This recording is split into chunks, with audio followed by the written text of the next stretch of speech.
কথা বলবো। Septic abortion. Definition of septic abortion. Any abortion associated with clinical evidence of infection of uterus and its content is called septic abortion. When abortion is associated with the infection of the uterus and its content is called septic abortion. Okay? Clinical feature of the septic abortion. Minimum 3 features must be present. What are them? Rise of temperature more than 100.4 degree Fahrenheit, offensive or purulent vaginal discharge, and the evidence of the pelvic infection like lower abdominal pain and tenderness. Minimum 3 features of septic abortion that are rise of temperature more than 100.4 degree Fahrenheit, then offensive or purulent vaginal discharge, and then evidence of the pelvic infection. Evidence is clinically shown by lower abdominal pain and tenderness. Incidence of the septic abortion is admitted patient. Among the admitted patient of the abortion, 10% are septic abortion. Important cause of the septic abortion usually due to illegal abortion. And when the spontaneous abortion occurs, it may be causes the septic abortion when uterus content is infected. What are the organisms responsible for the septic abortion? Organisms are gram-negative, gram-positive organism. Gram-negative organisms are E. coli, Pseudomonas, and Bacteroid. Among the gram-positive organisms, the Staphylococcus and Streptococcus are more important. Now, actual clinical feature of the septic abortion. You know, the clinical feature, there must be history of the abortion. This may be spontaneous abortion or illegal abortion. Illegal abortion means induced abortion. Then other features are patient looks toxic, temperature rises more than 100.4 degrees Fahrenheit, chills and rigor present, and then tachycardia, impaired renal function, impaired mental retardation, and the diarrhea, etc. And when the septic abortion is associated with the endotoxic shock, the temperature is decreased. Then that is the hypothermia. Usually there is hyperthermia, temperature more than 100.4 degree Fahrenheit. And when the septic abortion goes to endotoxic shock, then there is hypothermia. There are 3 grading of the septic abortion. These are grade 1, grade 2, and grade 3. This depends on the spreading of the infection. Grade 1, when the infection is confined to the uterus. Grade 2, when the infection is outside the uterus. That is the infection in the uterus and its content, and then infection in the pouch of Douglas peritoneum. And when the generalized infection occurs, that is the generalized peritonitis, it is the grade 3. I again repeat, grade 1, infection confined to the uterus. Grade 2, infection outside the uterus by confined to the pelvic peritoneum. And then grade 3, generalized peritonitis. Investigation of the septic abortion. What investigation will do for the septic abortion? First of all, before examination of the parvaginal examination, or that is the pelvic examination, you must take the high vaginal swab and endocervical swab. Then the culture sensitivity of the high vaginal swab. Then blood for grouping and RS typing, complete blood count, including hemoglobin percentage and the urine analysis. The other investigation are ultrasonography of the abdomen. That is, the whole abdomen is performed ultrasonography because the infection is spread to the all peritoneal cavity. And then the plain X-ray abdomen, if there is induced abortion by instrument, there may be perforation of the uterus or the perforation of the gut. You do the plain X-ray abdomen to see the perforation of the uterus and gut. And then blood culture when it is needed. And when there is a multi-organ involvement, then there you should do for culture, blood culture, and the serum electrolyte, serum creatinine, serum lactase, etc. So minimum investigation are high vaginal swab or endocervical swab, blood grouping and striping, complete blood count, and ultrasonography of the whole abdomen. Now, complication of the septic abortion. Septic abortion complication, first complication is the hemorrhage. If there is excessive bleeding, it may be the incomplete abortion or the other, or the perforation of the uterus or the injury of the uterus, there is excessive hemorrhage. There is hemorrhage leads to anemia, and the hypotension that leads to shock. And when there is injury by the induced abortion, by the instrumental injury, then there is the infection of the cervix or the infection of the uterus, infection of the gut. And then if there is no treatment occurred during the procedure or during the starting of the infection, there is spread of the infection. And remote complication. Remote complication are the chronic debility, chronic ill health, chronic pelvic pain, dyspareunia, chance of ectopic pregnancy, secondary subfertility, and the emotional depression. These are the complications of the septic abortion. How will prevent this? Prevention of the septic abortion, as septic abortion is associated with the induced abortion, so unwanted pregnancy cannot be taken. Unwanted pregnancy must be avoided. For avoid of the pregnancy, you must take the contraceptive measure. And then if there is the pregnancy occurs, if it is needed for termination of the pregnancy, there must be safely termination of the pregnancy. তাহলে কি হলো? Avoid unwanted pregnancy and the avoid unsafe abortion. How will manage this septic abortion?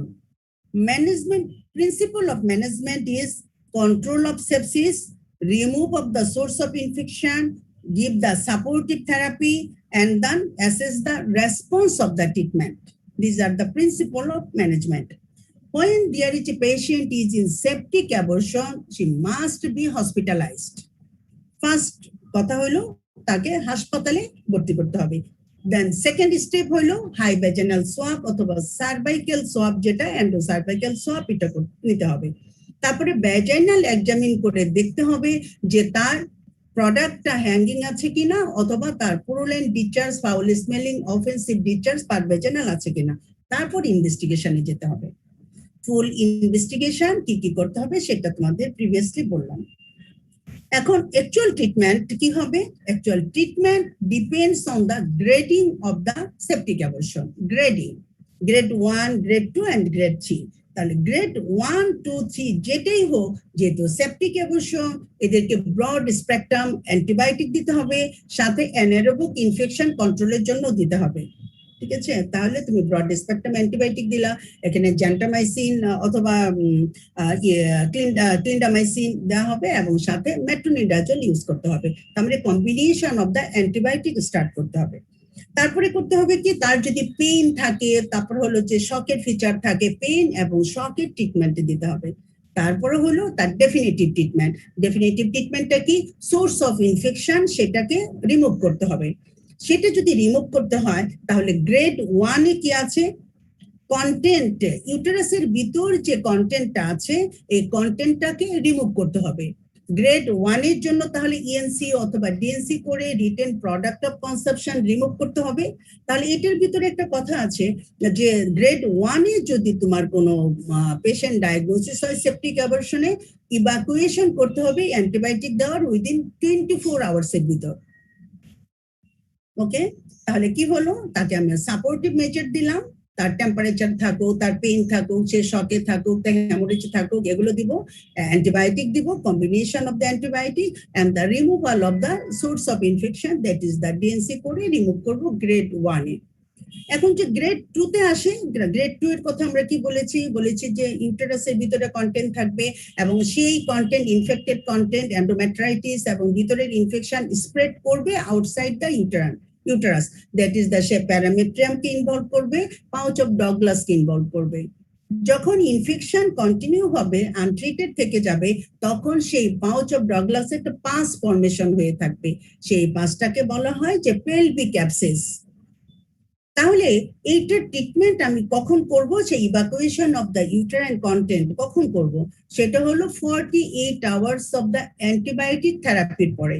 যদি এর আগে করা হয়, ইনফেকশনটা আরো বেশি ফ্লেয়ার আপ হবে। দেন যদি পেলভিক অ্যাবসেস হয়ে থাকে, তাহলে পেলভিক অ্যাবসেসটাকে আমি ট্রিটমেন্ট করব। সে যে ওয়েতে আমরা পেলভিক অ্যাবসেসটা ড্রেন করি, সেটার নাম হলো পোস্টেরিয়র কল্পোটমি। কল্প জানো, কল্প হচ্ছে ভ্যাজাইনা, তা পোস্টেরিয়র কল্পোটমি, তারপরে পোস্টেরিয়র ফর্নিক্স দিয়ে একটু ওপেনিং করে পেলভিকের যে পাঁচটা আছে, পাউচ অফ ডগলাসের যে পাঁচটা আছে, সেই পাঁচটাকে ড্রেন করে দিতে হবে। এই হইল তোমার পোস্টেরিয়র কল্পোটমি। তাহলে গ্রেড 2, যদি গ্রেড 2 এর ট্রিটমেন্ট কি, তুমি অ্যান্টিবায়োটিক দিলা, সাপোর্টিভ ট্রিটমেন্ট করলা এবং তার ইভাকুয়েশন অফ দ্য ইউটেরাস করলা 48 আওয়ার্স পরে। এবং তার যদি পেলভিক অ্যাবসেস হয়ে থাকে, তাহলে তাকে অ্যাবসেসটা ড্রেন করে দিলাম। সেটা কি করে? পোস্টেরিয়র কল্পোটমি করে, পোস্টেরিয়র কল্পোটমি। And then grade 3 তে যদি হয়ে থাকে, তাহলে জেনারেলাইজড ইনফেকশন, সেটা হলো পেরিটোনাইটিস যেমন জেনারেলাইজড হবে এবং এক্সটার্নাল ফিচারও আসবে জেনারেলাইজড ইনফেকশন। তার মানে কি সেপসিসে, যেমন পালস কমে যাবে, ব্লাড প্রেশার, পালস বেড়ে যাবে, ফিবল হবে, ব্লাড প্রেশার কমে যাবে, এন্ডোটক্সিক শকের ফিচার আসবে, হাইপোটেনশন হবে, রেনাল ইম্পেয়ারমেন্ট, এ অনেক মাল্টি অর্গান ফেইলিউর নিয়ে চলে আসবে। এবং দ্য পেরিটোনাইটিস যখন ডেভেলপ করবে, সেই পেরিটোনাইটিস কনজারভেটিভ ট্রিটমেন্টে যদি সে রেসপন্স না করে, তাহলে তাকে ল্যাপারোটমি করতে হবে। তাহলে ল্যাপারোটমি করার ইন্ডিকেশন গুলো কি? কনজারভেটিভ ট্রিটমেন্ট কন্টিনিউ হলো, there is no response of the conservative treatment. তারপরে হলো মনে হলো যে সাসপেক্টেড ইনজুরি আছে, সেটা কোথায়? সেই ইউটেরাসে থাকতে পারে, বাউলে থাকতে পারে, সেটার জন্য। তারপরে মনে করতে পারে যেহেতু ইনডিউসড অ্যাবর্শন একটা ইনস্ট্রুমেন্ট দিয়ে, যেটা হলো আনসেফলি করা হয়, যে কোনো গাছের কাঠি, তারপরে হলো গাছের শিকড় টিকড়, এগুলো দিয়ে সে ইনডিউসড করে, সেই জন্য সে ফরেন বডিও আছে, এরকম যদি মনে করা হয়, তখনও তার ল্যাপারোটমি করতে হবে। অথবা প্লেন এক্সরে করে দেখা গেল যে পারফোরেশন অফ দ্য হোল ডিসকাসের যে ফিচার গুলো আসে, সেগুলো আসলে তারপরেও করতে হবে। তারপরে যদি দেখা যায় যে কোনো ট্রিটমেন্টে কোনো অবস্থাতেই তার রেসপন্স করতেছে না, পেশেন্টের কন্ডিশন ডিটোরিয়েট করতেছে, তখনও তার ল্যাপারোটমি করতে হবে। তাহলে indication of the laparotomy grade 3 septic অ্যাবর্শনের কি কি আসলো? ইনজুরি ইউটেরাস, বাউলের ভিতরে ইনজুরি থাকে, প্লেন এক্সরে তে যদি দেখা যায় গ্যাট শেডো এবং the unresponsive to the general treatment, তখন তাকে ল্যাপারোটমি করতে হবে।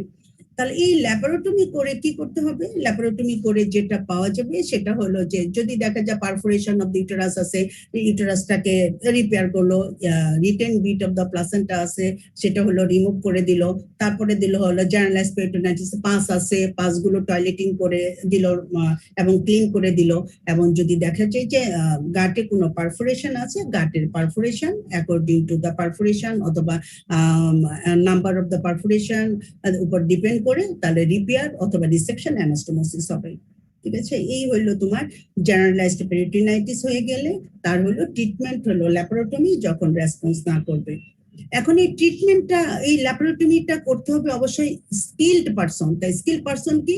এটা হলো সিনিয়র অবস্টেট্রিশিয়ান এবং সাথে সিনিয়র অ্যানেস্থেসিওলজিস্টও একে থাকতে হবে।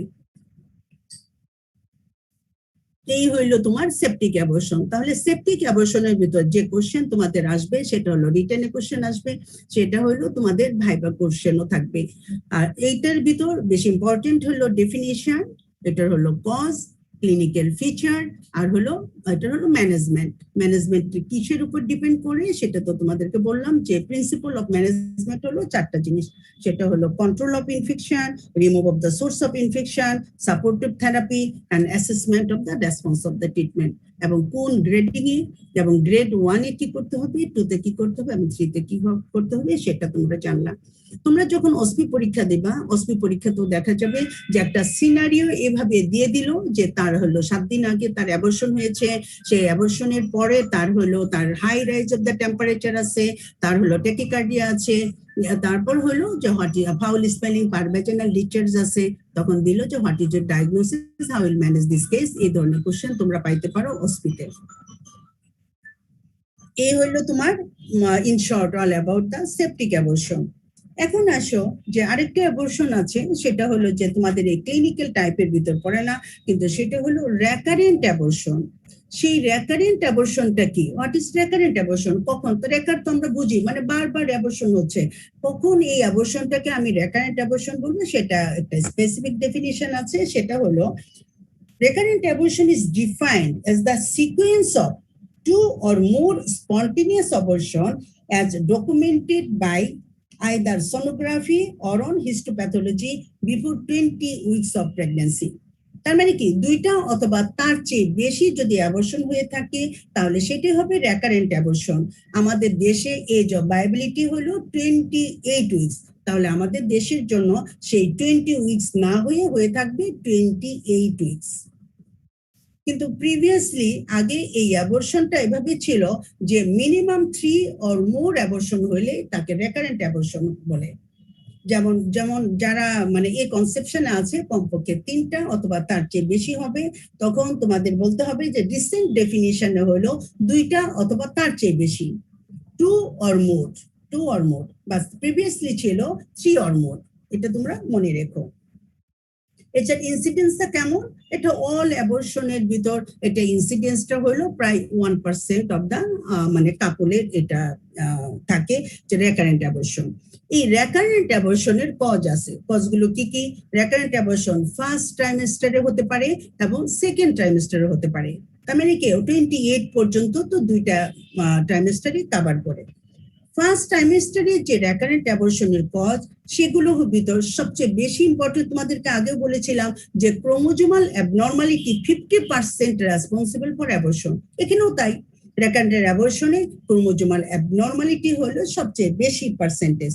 তারপরে আসে দেখো এন্ডোক্রাইন এন্ড মেটাবলিক যে কজগুলো আছে, এন্ডোক্রাইনের কজের ভিতর আছে আনকন্ট্রোল ডায়াবেটিস, তারপরে আছে যে থাইরয়েড ডিসঅর্ডার যেটা হতে পারে যে হাইপোথাইরয়েড অথবা হাইপার থাইরয়েড, তারপরে হচ্ছে যে লুটিয়াল ফেজ ডিফেক্ট, এগুলো তোমাদেরকে আগে বলেছিলাম। পলিসিস্টিক ওভারিয়ান সিনড্রোম, ইনফেকশনের কথা বলছি যে অ্যাবর্শনের জন্য প্রাইমারি যেটা ফার্স্ট ট্রাইমেস্টারে অ্যাবর্শন, ইনফেকশনের ভিতর তো তোমরা জানো যে ইনফেকশনের ভিতর আছে ব্যাকটেরিয়াল গুলো ছিল chlamydia, brucella, spirochete, ureaplasma, আর ভাইরালের ভিতর ছিল rubella, cytomegalo virus, HIV virus, প্যারাসাইটের ভিতর ছিল টক্সোপ্লাজমা ম্যালেরিয়া। এখানেও এই ইনফেকশন গুলো এখানে আসবে, যেমন ভাইরাল, ব্যাকটেরিয়াল, প্যারাসাইটের যে ইনফেকশন গুলো অ্যাবর্শনের জন্য রেসপন্সিবল, এখানেও সেই রেকারেন্ট অ্যাবর্শনে এগুলো আসবে। তারপরে হচ্ছে থ্রম্বোফিলিয়ার কথা বলেছিলাম যে ফার্স্ট ট্রাইমেস্টার অ্যাবর্শন, এখানেও থ্রম্বোফিলিয়া একটা কজ। আর ইমিউন ফ্যাক্টরের ভিতর আমরা বলেছিলাম কি কি, যেটা অটো ইমিউন অ্যান্টিবডি যেগুলো ছিল, anti nuclear antibody, anti DNA antibody, anti phospholipid antibody, এখানেও এগুলো রেসপন্সিবল ফর অ্যাবর্শন, রেকারেন্ট অ্যাবর্শনের জন্য। আর কিছু তো থাকবে আনএক্সপ্লেইন, সেটা তোমাদেরকে আগেও বলেছি 40 থেকে 60% অ্যাবর্শন হলো আনএক্সপ্লেইনড। তাহলে রেকারেন্ট অ্যাবর্শনের ফার্স্ট ট্রাইমেস্টারের কজ কি কি? একটা হলো chromosomal abnormality, endocrine factor, endocrine ফ্যাক্টরের ভিতর আছে তোমার হলো আনকন্ট্রোল ডায়াবেটিস, তারপরে থাইরয়েড ডিসঅর্ডার হাইপো অথবা হাইপার দুইটাই রেসপন্সিবল, তারপরে luteal phase defect, progesterone insufficiency. এই আর হলো ইনফেকশনের ভিতর আছে ভাইরাল, ব্যাকটেরিয়া এবং প্যারাসাইট, সেগুলো তোমরা জানো। আর হলো ইমিউন ফ্যাক্টরের জন্য আছে যে কতগুলো antibody responsible for the recurrent abortion. আর তারপরে আসো সেকেন্ড ট্রাইমেস্টারের অ্যাবর্শন। সেকেন্ড ট্রাইমেস্টারের রেকারেন্ট অ্যাবর্শনের কজগুলো কি? আমরা ওখানে বলেছিলাম সেকেন্ড ট্রাইমেস্টার অ্যাবর্শনের ভিতর congenital anomaly of the uterus অথবা অ্যাকোয়ার্ড যেটা অ্যাবনর্মালিটি অফ দ্য ইউটেরাস সেটা কথা বলেছিলাম। কনজেনিটাল অ্যানোমালি অফ দ্য ইউটেরাসটা হলো ডেভেলপমেন্টাল অ্যানোমালি। এই ডেভেলপমেন্টাল অ্যানোমালির ভিতর আমরা কি বলেছিলাম ওখানে? Unicornuate uterus, bicornuate uterus, septate uterus, তাই না? এগুলো আমরা বলেছিলাম যে কনজেনিটাল অ্যানোমালি। আর অ্যাকোয়ার্ড অ্যাবনর্মালিটিস ভিতর কি ছিল? ফাইব্রয়েড ইউটেরাস, যেটা হলো সাইনেকিয়া, তারপরে হলো যে কি এন্ডোমেট্রিয়াইটিস, এন্ডোমেট্রিওসিস, এটাও হলো রেসপন্সিবল ফর রেকারেন্ট অ্যাবর্শন। আর সার্ভিক্সের কথা বলেছিলাম যে সার্ভাইকাল ইনকম্পিটেন্স, মানে সার্ভাইকাল মানে ইন্টারনাল অসটা ওপেন থাকবে, সেটা ইনকম্পিটেন্স। এই ইনকম্পিটেন্স অ্যাকোয়ার্ডও হতে পারে এবং কনজেনিটালও হতে পারে। তাহলে সেকেন্ড ট্রাইমেস্টারের অ্যাবর্শনের কজ যদি বলতে বলে আমরা কি বলবো? কনজেনিটাল এবং অ্যাকোয়ার্ড। কনজেনিটাল ভিতরে বলবো developmental anomaly of the uterus, সেটা হতে পারে ইউনিকর্নুয়েট, বাইকর্নুয়েট, সেপ্টেট ইউটেরাস। আর হলো যদি আমরা অ্যাকোয়ার্ড বলি তাহলে কি হবে? ফাইব্রয়েড ইউটেরাস, এন্ডোমেট্রিওসিস, তারপরে আছে ইউটেরাইন সাইনেকিয়া। আর সার্ভাইকেল আছে cervical incompetence, it may be congenital or acquired. এটা হলো তোমার সেকেন্ড ট্রাইমেস্টারের অ্যাবর্শন কজেস। আরো আছে সেকেন্ড ট্রাইমেস্টারের কজে, এটা হলো মেইন কজ কনজেনিটাল অ্যানোমালির জন্য। আরো কজ হতে পারে না, যে আমরা যে ডায়াবেটিস, যেটা এন্ডোক্রাইন ডিসঅর্ডার কথা বললাম, এটা যদি সেকেন্ড ট্রাইমেস্টারে কন্টিনিউ করে, ফার্স্ট ট্রাইমেস্টার পার হয়ে গেল, সেটা হলো ডায়াবেটিস আনকন্ট্রোল থাকলে, থাইরয়েড ডিসঅর্ডার আনকন্ট্রোল থাকলে সেটার জন্য তার অ্যাবর্শন হতে পারে। আর ইনফেকশন গুলো, এখানে ইনফেকশন গুলোর ভিতর সবচেয়ে বেশি রেসপন্সিবল সেকেন্ড ট্রাইমেস্টারের অ্যাবর্শনের জন্য সেটা হলো যে সিফিলিস। সিফিলিস ইনফেকশনটা ইউজুয়ালি সেকেন্ড ট্রাইমেস্টারে অ্যাবর্শন করে। আর আরেকটা কজ আছে তো আনএক্সপ্লেইন। আনএক্সপ্লেইন সব অ্যাবর্শনের ক্ষেত্রেই আছে। তোমরা জানো যে 40 to 60% কজ আনএক্সপ্লেইন। তাহলে অ্যাবর্শন বলতে গেলে আমরা কনজেনিটাল বললাম, তাহলে মেটাবলিক এন্ডোক্রাইন বললাম, ইনফেকশনের কথা বললাম, এন্ড আনএক্সপ্লেইন। এই চারটা ব্রড হেডিং এ সেটা হলো ফার্স্ট ট্রাইমেস্টারে হোক সেকেন্ড ট্রাইমেস্টার হোক এটা স্টার্ট করব, এবং কোন অ্যাবর্শনে কোনটা কজটা রেসপন্সিবল সেটাও আমরা মানে বলতে পারবো। এখন আসো যে আমরা এই রেকারেন্ট অ্যাবর্শন যদি আসে তাহলে আমরা কিভাবে প্রসিড করব, তার ট্রিটমেন্টের জন্য কিভাবে যাব। তাহলে তোমরা জানো যে যে কোনো কেস ম্যানেজ করতে হলে আমরা ফার্স্ট তাদেরকে হিস্ট্রি নেই, এক্সামিন করি এবং ইনভেস্টিগেশন করি। এখানেও তাই। তাহলে এখানে হিস্ট্রিটা খুব কেয়ারফুলি নিতে হবে। কেন কেয়ারফুলি নিতে হবে? আমাদের কজ ফাইন্ড আউট করার জন্য। তো হুইচ ট্রাইমেস্টারে এই অ্যাবর্শন হয়েছে সেটা আমাদের জানতে হবে। সেটা কি ফার্স্ট ট্রাইমেস্টারে বারবার অ্যাবর্শন হচ্ছে নাকি সেকেন্ড ট্রাইমেস্টারে অ্যাবর্শন হচ্ছে। যে ট্রাইমেস্টারে তার অ্যাবর্শন হচ্ছে সেই ট্রাইমেস্টারের উপরে আমাদের বেশি মানে কনসেন্ট্রেশন দিতে হবে। তারপরে আছে তার কোনো মেডিকেল ডিসঅর্ডার আছে কিনা, যে মেডিকেল ডিসঅর্ডার ভিতর তার হলো ডায়াবেটিস আছে কিনা, থাইরয়েড ডিসঅর্ডার আছে কিনা, এগুলো জানতে হবে। সে পিসিওএস এর পেশেন্ট কিনা, যে পলিসিস্টিক ওভারিয়ান সিনড্রোমের পেশেন্ট কিনা, সেগুলো জানতে হবে। সেগুলো জানলে অ্যাকর্ডিং টু দা কজ এটা প্রপার কন্ট্রোল করে, তাহলে যদি প্রেগনেন্সি হয় তাহলে প্রেগনেন্সি তার কন্টিনিউ হবে। তারপরে আছে এখন যদি আমি এক্সামিন করে যদি দেখি যে তার সার্ভাইকাল ইনকম্পিটেন্স অথবা তার হলো কোনো ইনভেস্টিগেশনে দেখা ইউটেরাইন সাইনেকিয়া অথবা ইউটেরাইন ফাইব্রয়েড কনজেনিটাল ম্যালফরমেশন এগুলো আছে, অথবা অ্যান্টিফসফোলিপিড অ্যান্টিবডি আছে, তাহলে আমি সেই অনুযায়ী তাকে প্রসিড করব এবং সেই প্রসিড করে সেই অনুযায়ী তাকে অ্যাডভাইস করব ফর ফার্দার প্রেগনেন্সির জন্য। সেই জন্য আমাদের এইম অফ ইনভেস্টিগেশনের মানে ট্রিটমেন্টের ভিতর আছে, প্রথম হলো যে ফাইন্ড আউট দ্য কজ, সেটা হতে পারে হিস্ট্রি এবং ক্লিনিক্যাল এক্সামিনেশন থেকে, তারপরে ইনভেস্টিগেশন থেকে, এবং তাকে ট্রিটমেন্টে যাব। এখন ট্রিটমেন্ট করার আগে তাহলে আমার জানতে হবে যে একটা রেকারেন্ট অ্যাবর্শন, দুইটা অথবা তার চেয়ে বেশি যখন অ্যাবর্শন হয়ে যায়, পেশেন্ট প্যারেন্ট যেটা বলো যে কাপল সাইকোলজিক্যালি খুবই আপসেট হয়ে থাকে। এই সাইকোলজিক্যাল আপসেট তাকে যদি আমি কাউন্টার দিতে চাই তাহলে প্রপার কাউন্সিলিং করতে হবে। তাকে খুব আন্তরিকতার সাথে তাকে সাথে কথা বলতে হবে এবং কাউন্সিলিং করতে হবে। তারপরে যে কজগুলো আমি ফাইন্ড আউট করবো সেই কজগুলো ইলিমিনেট করতে হবে। যে কারণে অ্যাবর্শন হয় সেই অ্যাবর্শনের ট্রিটমেন্ট করতে হবে। তার প্রেগনেন্সিটা যাতে ফ্রুটফুল প্রেগনেন্সি হয় তাহলে সেটার দিকেও আমার খেয়াল রাখতে হবে। তার প্রি কনসেপশনাল কাউন্সিলিং প্রথম কথা। প্রি কনসেপশনাল কাউন্সিলিং এর ভিতর হলো তার হিস্ট্রি নিলাম, তার এলিভেটর পজ করলাম, তারপর আমি ডিটেক্ট করলাম তার ইনকম্পিটেন্স আছে কিনা, ফাইব্রয়েড আছে কিনা, অথবা অন্য কোনো অ্যাবনর্মালিটি আছে কিনা, অ্যান্টিবডি তার শরীরে আছে কিনা, এগুলো সব ডিটেক্ট করে তার সাথে কাউন্সিলিং করে তাকে প্রিপেয়ার করব ফর প্রেগনেন্সির জন্য। এখন মনে করে সে প্রেগনেন্সি হলো, প্রেগনেন্সির সময়ে তাকে হলো প্রপার কাউন্সিলিং করে তার প্রেগনেন্সি কন্টিনিউ যেন হয় সেটার দিকে তাকে বলতে হবে। এবং তার প্রোজেস্টেরন থেরাপির কথা বলা হয়েছে, যে প্রোজেস্টেরন যদি আমরা দেই, সেটা তোমাদের থ্রেটেন্ড অ্যাবর্শনের সময় আমি বলেছিলাম যে প্রোজেস্টেরন হলো ইউটারাসটাকে মানে কন্ট্রাক্টিবিলিটিটা বাড়ায় না, সে হলো কমায় রাখে, ইউটারাসকে সাউন্ড করে রাখে। তাহলে প্রোজেস্টেরন এখানে আমরা দিতে পারি, সেটা লুটিয়াল ফেজ ডিফেক্ট থাকলে তো প্রোজেস্টেরন অবশ্যই তাকে দিতে হবে।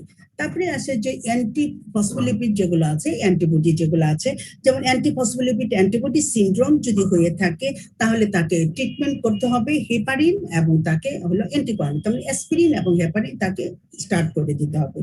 এগুলো আমরা মানে কন্টিনিউ করব কতদিন পর্যন্ত? প্রেগনেন্সি যদি কন্টিনিউ হতে থাকে 34 উইকস অফ প্রেগনেন্সি পর্যন্ত কন্টিনিউ করব। যে অ্যান্টিফসফোলিপিড অ্যান্টিবডি সিনড্রোম যার ডায়াগনোসিস হয়ে যাবে তাকে হেপারিন এবং অ্যাসপিরিন এই দুইটা জিনিস কন্টিনিউ করব। যদি দেখা যায় ক্রোমোজোমাল অ্যাবনর্মালিটি আছে, সেটার আসলে তেমন কোনো ট্রিটমেন্ট পাওয়া যায় না, কারণ ক্রোমোজোমাল অ্যাবনর্মালিটি এটা কি করবে, সেটা অ্যাসুরেন্স এবং তার কন্টিনিউশন অফ দ্য প্রেগনেন্সি। এই প্রেগনেন্সি যদি অ্যাফেক্টেড না হয় তাহলে সেটা ফ্রুটফুল একটা প্রেগনেন্সি হবে, এটা তাকে অ্যাসিউর করতে হবে। তারপরে আসো যে সার্ভাইকেল ইনকম্পিটেন্সির জন্য যদি হয়ে থাকে তাহলে সার্ভাইকেল যেটা সার্ভিসটাকে বেঁধে দিতে হবে। তার মানে কি, তার হলো সার্জিক্যাল একটা ট্রিটমেন্ট করতে হবে। এই সার্জিক্যাল ট্রিটমেন্ট হলো সার্ভাইকেল এনসার্কেলস অপারেশন। সার্ভাইকেল এনসার্কেলস অপারেশন, এই অপারেশনটা দুই উপায়ে করা যায়, একটা হলো শিরোৎকার সুচার আর একটা হলো ম্যাকডোনাল্ড সুচার। দুইটা সুচার, একটা হলো শিরোৎকার আর একটা হলো ম্যাকডোনাল্ড, যে কোনো একটা ওয়েতে সার্ভাইকেল অসটাকে বেঁধে দিতে হবে, সেটার নাম হলো অ্যাজেহোল সার্ভাইকেল এনসার্কেলস অপারেশন।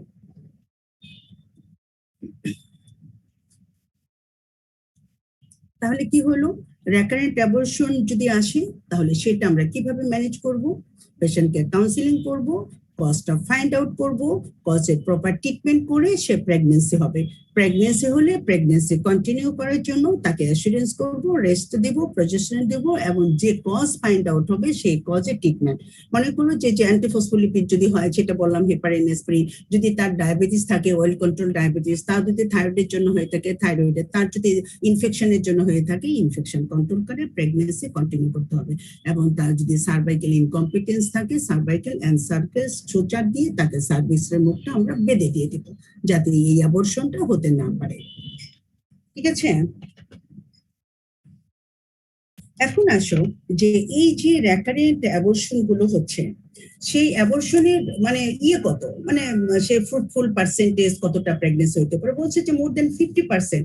50%-এর বেশি আমি যদি প্রপার ট্রিটমেন্ট করতে পারি এবং তার অ্যাসিওর করতে পারি, তাহলে 50%-এর উপরে আমার হলো সাকসেসফুল প্রেগনেন্সি হওয়ার সম্ভাবনা আছে।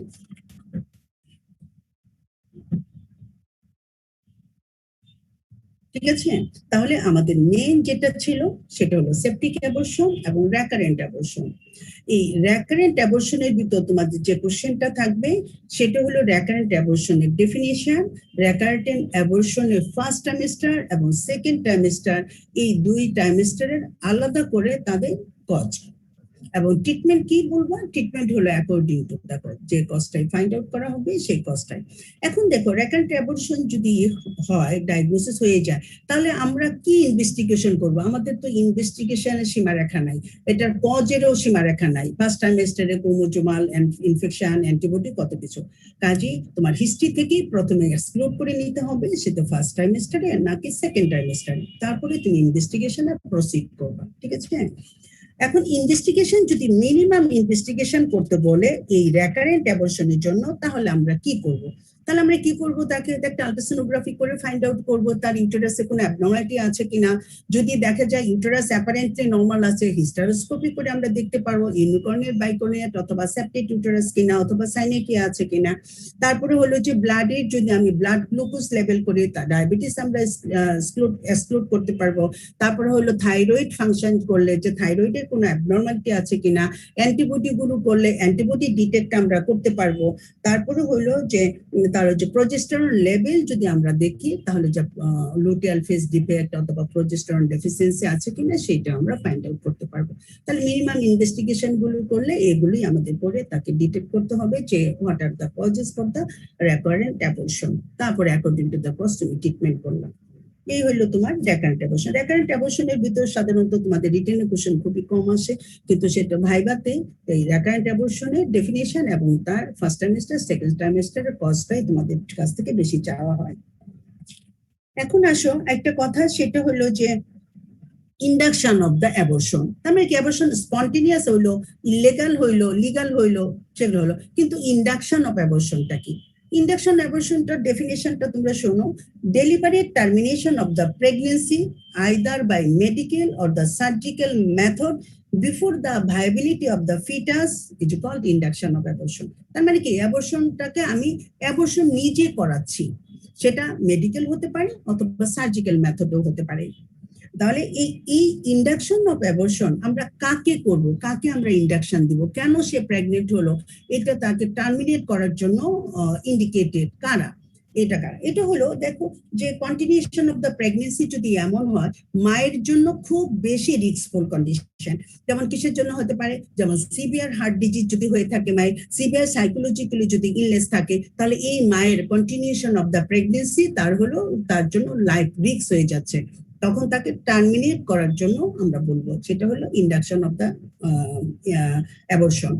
একটা হলো যে কনজেনিটাল অ্যানোমালি, তোমার স্ক্রিনিং করে 4D আল্ট্রাসোনোগ্রাফি ক্রোমোজোমাল স্টাডি করে দেখা গেল যে এই বাচ্চাটা কনজেনিটাল অ্যানোমালি হচ্ছে, তাই এই বাচ্চার জন্য এই কনজেনিটাল অ্যানোমালির জন্য তাকে হলে অ্যাবর্শন করে ফেলতে হবে।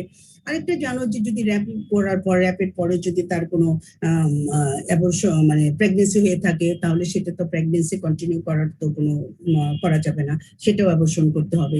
তারপরে হলো যে আনওয়ান্টেড প্রেগনেন্সি, আর প্রেগনেন্সি চাই না, সেটা হলো যে কন্ট্রাসেপটিভ ফেইলিউর হোক অথবা অন্য কোনো ইয়েতে হোক, তাহলে আনওয়ান্টেড প্রেগনেন্সি যদি হয় তাহলে medical termination of the pregnancy তাকে করতে হবে। এটাই হলো তার ইন্ডাকশন অফ অ্যাবর্শন। তাহলে কি কি কজ? একটা ম্যাটারনাল ইলনেসের জন্য, ফিটাল কনজেনিটাল অ্যানোমালি অথবা ফিটাস এমন কন্ডিশনে আছে সে হলো এক্সটার্নাল এনভায়রনমেন্টে সার্ভাইভ করা তার জন্য সম্ভব না, হলো র্যাপের জন্য, এবং হলো হচ্ছে আনওয়ান্টেড প্রেগনেন্সি যেটা হলো কন্ট্রাসেপটিভ ফেইলিউর জন্য হয়ে থাকে। এই চারটা কারণে আমরা অ্যাবর্শন করাই, সেটার নাম হলো ইন্ডাকশন অফ অ্যাবর্শন অথবা medical termination of the pregnancy. তাহলে এই যে মেথড সেটা মেডিকেল অথবা সার্জিক্যাল ওয়েতে করা যায়, যেটা আমার ডেফিনিশনে পড়লাম। তাহলে আমি আবার রিপিট করি ডেফিনিশনটা, deliberate termination of the pregnancy either by medical or surgical method before the age of viability. এই হলো তোমার ইন্ডাকশন অফ অ্যাবর্শন। তাহলে মেডিকেল মেথড এবং সার্জিক্যাল মেথড গুলো কি, এগুলো তোমাদের জানা দরকার। মেডিকেল মেথডের ভিতর হলো কিছু ড্রাগস আছে, ড্রাগস গুলো তোমার অ্যাবর্শন করে, সেটা হতে পারে মিফিপ্রস্টল অথবা মিসোপ্রস্টল অথবা এই দুইটার কম্বিনেশন। মিথোট্রেক্সাটও ইউজ করা যায়, আর ইউজুয়ালি আমরা যেটা বেশি ইউজ করি তোমরা মার্কেটে দেখবা এমএন কিট এবং অনেক কিছু নামে পাওয়া যায়, যেটা হলো মিসোপ্রস্টল এবং মিফিপ্রস্টলের কম্বিনেশন। তাহলে মেডিকেল টার্মিনেশনের জন্য কি কি ড্রাগ ইউজ করব? একটা হলো মিসোপ্রস্টল, একটা হলো মিফিপ্রস্টল, এবং এই দুইটার কম্বিনেশন। তার মানে কি মিসোপ্রস্টল এবং মিফিপ্রস্টলের কম্বিনেশন দিয়েও টার্মিনেট করা যায়। আর এটা হলো মিথোট্রেক্সেট, আমরা সাধারণত মিথোট্রেক্সেটটা ইউজ করি না, যেহেতু এটা হলো সাইটোটক্সিক একটা ড্রাগ। সার্জিক্যাল কি মেথড আছে মেডিকেল টার্মিনেশনের জন্য? সার্জিক্যাল হলো এমআর, যেটা হলো মিনিস্ট্রাল রেগুলেশন, আর হলো এমবিএ, যেটা হলো ম্যানুয়াল বেকন এক্সপ্রেশন, একটা আছে সাকশন ইভাকুয়েশন করে, একটা হলো ডাইলেটেশন অফ দ্য সার্ভিক্স করে, তারপর হলো ইভাকুয়েশন। এই হলো তোমার মেথড। তার মানে কি যদি 12 উইকস অফ প্রেগনেন্সি পরে হয়ে থাকে, আগে সার্ভিস এমভিএ ওটা আবার বলবেন? ম্যানুয়াল বেকন এক্সপিরেশন, ঠিক আছে? ম্যানুয়াল, সেটা হলো ম্যানুয়াল। তোমরা যদি ইয়েতে যাও, গাইনি ওয়ার্ডে যাও, তারপর দেখবা একটা ভ্যাকুয়াম অ্যাসপিরেশন আছে, ঠিক আছে? যেটা হলো ভ্যাকুয়াম অ্যাসপিরেশন, সেটা ম্যানুয়াল হতে পারে অথবা সাকশন ইভাকুয়েশন আছে, সাকশন করেও আনা যাবে। 12 উইকস এর আগে সরাসরি করা যাবে। আর 12 উইকস এর পরে কি করতে হবে, তোমাদের আগে যে আমরা অ্যাবর্শনের ম্যানেজমেন্টের ভিতর বলেছি যে before 12 weeks and after 12 weeks, এখানেও তাই। 12 উইকস এর পরে যদি হয়ে থাকে, সার্ভাক্সটাকে ডাইলুট করে, cervix soft dilate expulsion of the product করে তারপরে তার ইভাকুয়েশন করতে হবে, এখানেও তাই। তাহলে ইন্ডাকশন অফ অ্যাবর্শনের ভিতর কি কি মেথড আছে? Medical method and the surgical method. Medical মেথডে যে ড্রাগগুলো ইউজ হয় সেগুলো কি misoprostol, mifepristone and combination of the misoprostol and mifepristone. আর যদি সার্জিক্যাল করতে চাই তাহলে কি বলবো? এমআর এর কথা বলবো, এমবিএ, তারপরে সাকশন ইভাকুয়েশন, ঠিক আছে? আর হলো ডাইলিটেশন এন্ড ইভাকুয়েশন, সেটা হলো আফটার 12 উইকস এর পরে। তাহলে এটার কোনো হতে পারে কিনা, কমপ্লিকেশন হতে পারে কিনা? হ্যাঁ, কমপ্লিকেশন হতে পারে। মেডিকেল টার্মিনেশন যখন আমরা ড্রাগস দিয়ে করব তখন এক্সেসিভ ব্লিডিং হতে পারে, তাহলে রিটেন প্রোডাক্ট থাকতে পারে, ইনকমপ্লিট থাকতে পারে এটা। আর যদি ইনকমপ্লিট ট্রিটমেন্ট না হয়, ইনফেকশন ইনভেড করে, তাহলে সেপটিক অ্যাবর্শন হয়ে যেতে পারে। আর হলো যখন আমি করব, ওই যে ইনস্ট্রুমেন্টাল করব, সার্জিক্যাল করব, তখন ইনজুরি হতে পারে, সার্ভিসে ইনজুরি হতে পারে, ইউটেরাসে পারফোরেশন হয়ে যেতে পারে, যেহেতু আমি ভ্যাকুয়াম অ্যাসপিরেশন করছি, ভিতরে একটা ক্যানুলা ঢুকাচ্ছি, সেটার জন্য পারফোরেশনও হতে পারে। এই হলো তোমার কমপ্লিকেশন। আরো কি কি কমপ্লিকেশন আছে? যে রিমোট কমপ্লিকেশন, নেক্সট পরবর্তী সময় যে কমপ্লিকেশন গুলো হতে পারে, সেই কমপ্লিকেশন গুলো হলো মিনিস্ট্রাল অ্যাবনর্মালিটি হতে পারে, যেটা এউবি হতে পারে, ক্রনিক পেলভিক পেন, ইনফার্টিলিটি। মনে করে এখন সে প্রেগনেন্সিটা চাচ্ছে না, কিন্তু পরবর্তী সময় তার প্রেগনেন্সি দরকার, সেটার জন্য তার ইনফার্টিলিটি ডেভেলপ করতে পারে।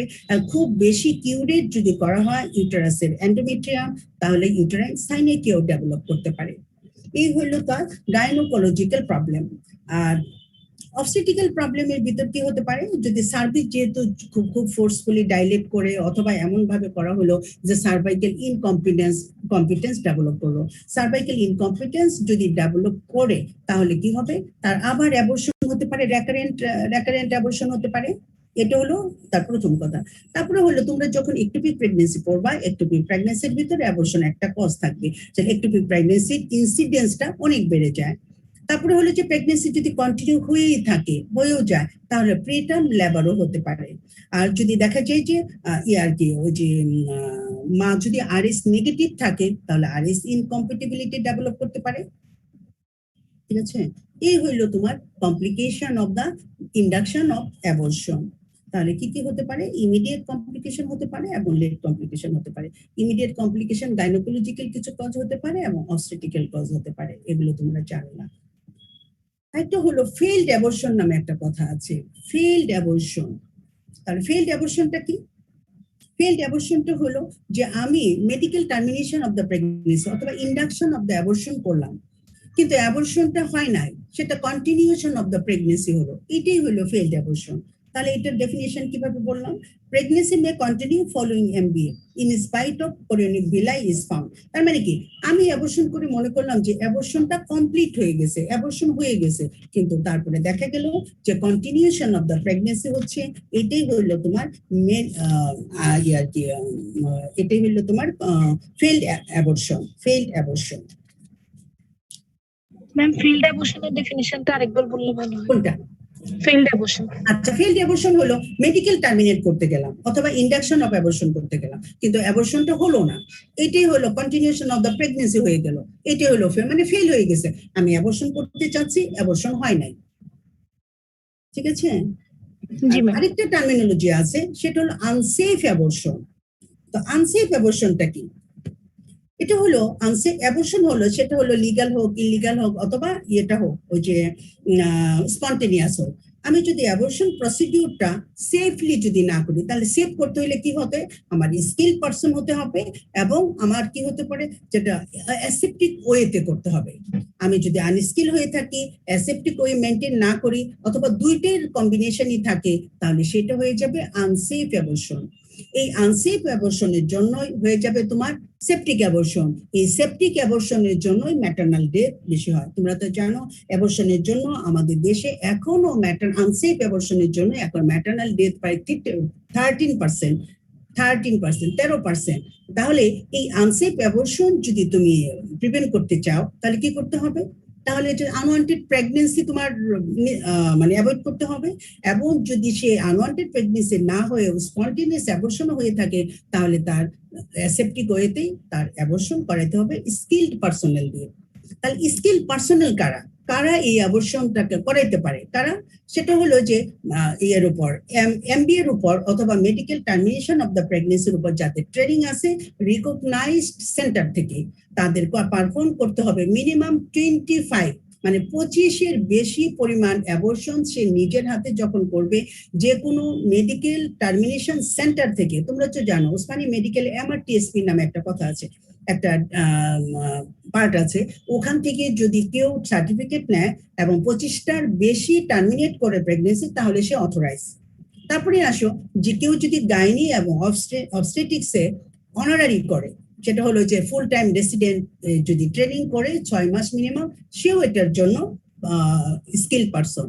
আর আরেকজন হলো যে অবস্টেটিশিয়ান গাইনোকোলজিস্ট, দ্বারা হলো পোস্ট গ্রাজুয়েট করা, তারা শুধু এমবিবিএস করার পরেই এটার উপর সে করতে পারবে না যতক্ষণ পর্যন্ত সে ওই সার্টিফিকেট গুলো না নিবে। বুঝতে পারছো? তাহলে স্কিল পারসন। এখন সেফ ওয়েতে করা কি? অল অ্যাসেপ্টিভ প্রিকশন নিতে হবে। অ্যাসেপ্টিভ প্রিকশন কি? ডিউরিং প্রসিডিউর এন্ড ইনস্ট্রুমেন্ট, এগুলো সবকিছু, এবং যে করবে তারও অ্যাসেপ্টিভ ওয়েতে করতে হবে। এই হইল তোমার সেফ অ্যাবর্শন। তাহলে সেফ অ্যাবর্শনের ক্রাইটেরিয়া কি? স্কিল পারসন থাকতে হবে এবং সেফলি করতে হবে, এবং তার হইলো অথবা দুইটার কম্বিনেশন থাকতে হবে। যে কোনো একটাতে যদি লেকিং থাকে তাহলে এটা হবে না সেফ অ্যাবর্শন। তা আমরা আনসেফ অ্যাবর্শন অ্যাভয়েড করবো। তার এজ এ হোল যেটা হলো, আমরা যদি আনওয়ান্টেড প্রেগন্যান্সি যদি আমরা অ্যাভয়েড করি, আমরা যদি আনসেফ অ্যাবর্শন যদি অ্যাভয়েড করি, তাহলে আমাদের এই অ্যাবর্শনের জন্য ম্যাটারনাল মর্টালিটি যেটা, সেটা হলো 13%, এটা কমাই আনতে পারবো। তোমরা জানো যে এসডিজির গোল কত? 70-তে আনতে হবে, পার লাখ লাইভ বার্থের ভিতর তোমার হলো ম্যাটারনাল মর্টালিটি কমাই আনতে হবে। তাহলে এগুলো তো সম্ভব। যেমন আমরা যদি পিপিএস কন্ট্রোল করতে পারি, আমরা যদি প্রেক্লাম্পসিয়া কন্ট্রোল করতে পারি, আমরা যদি এই অ্যাবর্শনটা আমরা কন্ট্রোল করতে পারি, তাহলে তো আমাদের ম্যাটারনাল মর্টালিটি এমনি কমে আসবে। ঠিক আছে? তাহলে তোমাদের আসলে ক্লাসটা শুরু হইতে দিয়েছে, আমি তো লিঙ্ক ওরা নতুন করে দিছে, বুঝতে পারিনি। সেই জন্য একটু খুব শর্টে তোমাদের এই অ্যাবর্শনের দুটা চ্যাপ্টার তোমাদেরকে পড়ালাম। তোমাদের এগুলোর ভিতর সেপটিক অ্যাবর্শন, রেকারেন্ট অ্যাবর্শন, এগুলোর ভিতর কোনো কোশ্চেন আছে কিনা? থাকলে বলো।